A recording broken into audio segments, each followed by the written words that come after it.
all this weekend I was trying to figure this out, and we just hit a dead end. So I'm not sure who screwed up and what happened there, because before I purchased this frame, I actually consulted with CYC, and we want to make sure this is an awesome, powerful, fast, really advanced bike. So compare with $5,000 to $15,000 setups, and see the difference, see the benefits. And I was so excited. I was so looking forward to share with you guys this build, and now I have to fix this.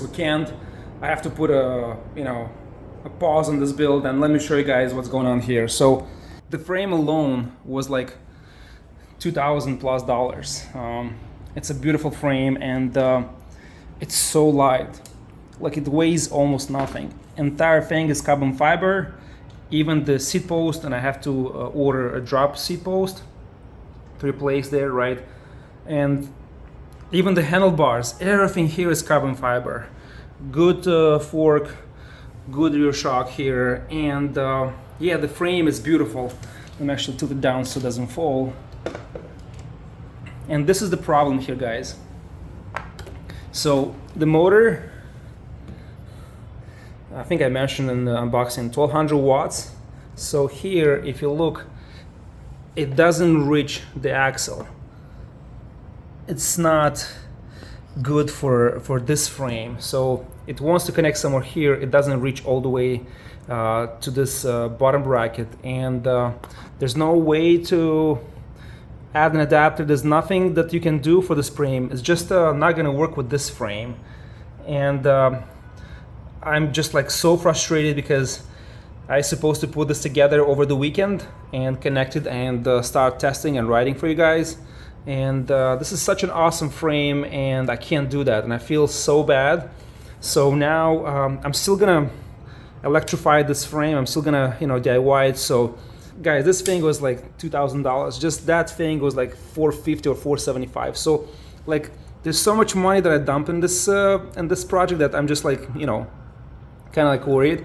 But I'm gonna try to find another frame for this kit that's also awesome. I don't know how long that will take, because these things are so expensive, and I actually pay from the pocket, pay from my budget from YouTube, and it's really hard to to save enough to get this moving faster. So I just ordered last night, and it's over $1,000 just for the kit.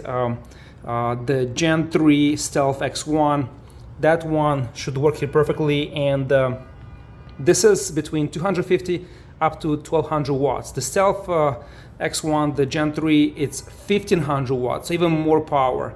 The only concern I have here is that it's not going to fit in the triangle here. So because the frame, you see how it's like bowed down here, so it's going to hang down a little bit, so it'll be less clearance. That's the only thing. So I'm not sure how good it's going to look like, but hopefully it's still beautiful and matches the frame. Hopefully it doesn't hang too low here, or maybe I can get a longer bracket and extend it and place it here, so it's more clearance and looks balanced. So guys, this is the update. Sorry about that, guys. So I'm trying my best, and sometimes things don't go your way. So hopefully CYC can maybe find a way somehow to still use this new motor, because I think this is more exciting.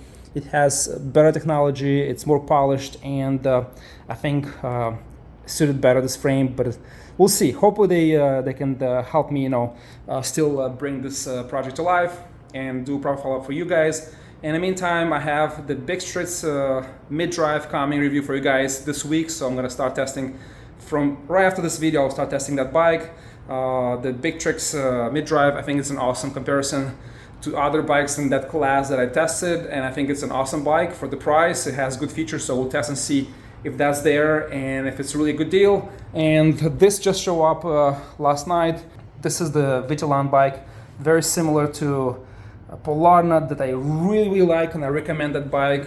It's one of my favorite bikes for mixed areas, city and off-road.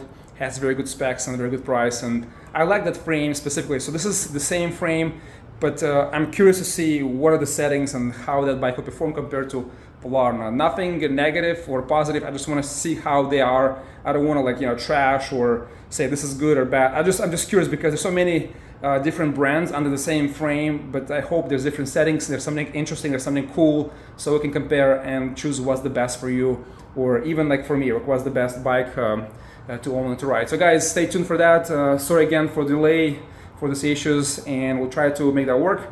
And please let me know, guys, what you think in the comments below, or what bikes you want to see in the near future, and I'll try to accommodate.